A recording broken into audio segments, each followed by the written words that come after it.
Yo, these wide receivers are about to pop off in fantasy, and I'm here to let you know why you need to jump on it before it blows up. Yo, what's good? Welcome to the playlist. Thank you for kicking it. I'm Jimsy, and this is Fantasy on Repeat. And like I said, we're going to go through my buy low wide receivers. And the first wide receiver I'm about to talk about hasn't killed it in the stat sheet yet, but dude, I'm telling you, he is about to blow up. And that's going to be Chris Olave. Chris Olave, he had a 10-point outing in week 4, and Olave is currently at 32% target share, and anything over 25%. It's a chef's kiss, man.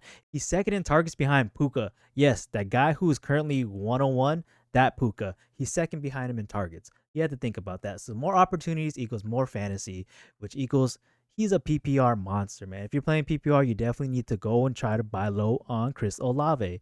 In years past, his yards per target were 12.5, 12.9, 14.5, and currently he's at 4.2 yards per target through 4 weeks. So what does that mean? They're condensing his route tree and applying his catching abilities in mid-range on the field. With Kellen Moore at the helm, they're just utilizing him completely different from before. And his next matchup is going to be against the Giants, where they really surprised the league by beating the 3-0 Chargers. And I just expect that this game can also provide just as much fireworks.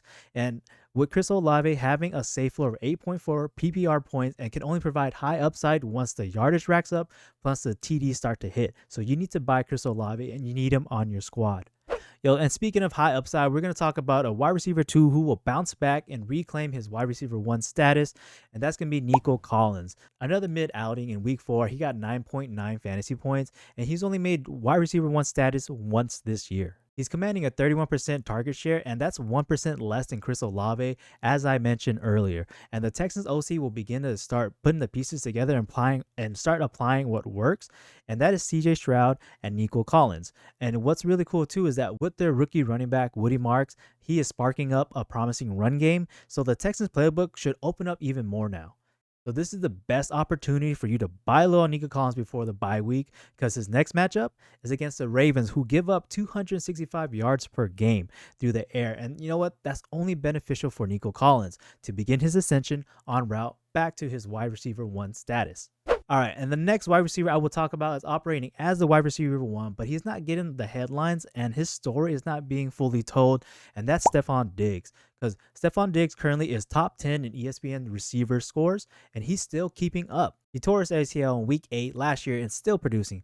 Last game in week 4, Diggs hit his first 100-plus yard game since October 2023. That was 2 years ago. Last game, he bumped up to 90% on the routes, and plus his target share is at 41%.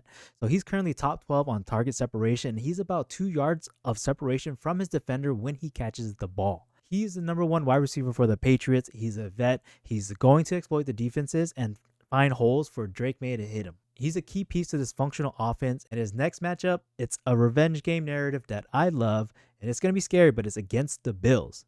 And they're allowing the fewest passing yards, but following that, it's going to be the Saints, and there's going to be the Titans. So just keep your eyes on him, and because this is just still a perfect window to buy low on Stefon Diggs. And the 4th wide receiver on the list is a silent superstar in the making, and that's Ricky Pearsall. Ricky Pearsall is currently 4th in the NFL on receiving yards at 93 yards per game.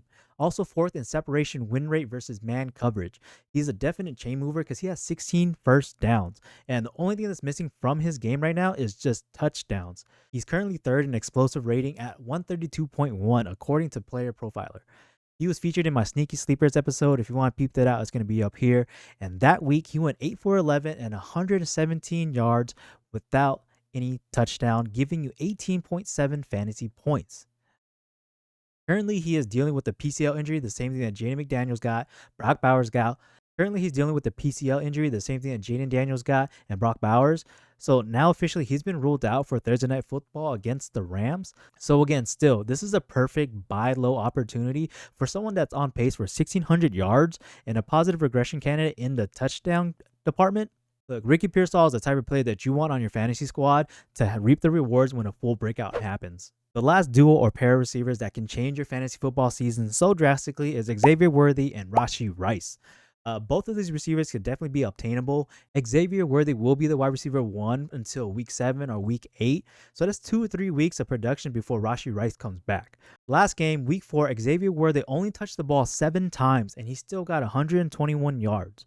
So his first game back after dislocating his shoulder, that's the true definition of a doggy McFloggy. And Rashee Rice, who hasn't even played 1 snap yet this year, he will catapult himself within the top 10 of wide receivers immediately. And so, reminder, the Chiefs are a championship tier team. Mahomes is not washed. Now, take notice, they weren't operating with their true number one wide receiver, and then their current number one wide receiver got knocked out, and everything fizzled out. The Chiefs are going to do what the Chiefs do, and that's annoy us by winning.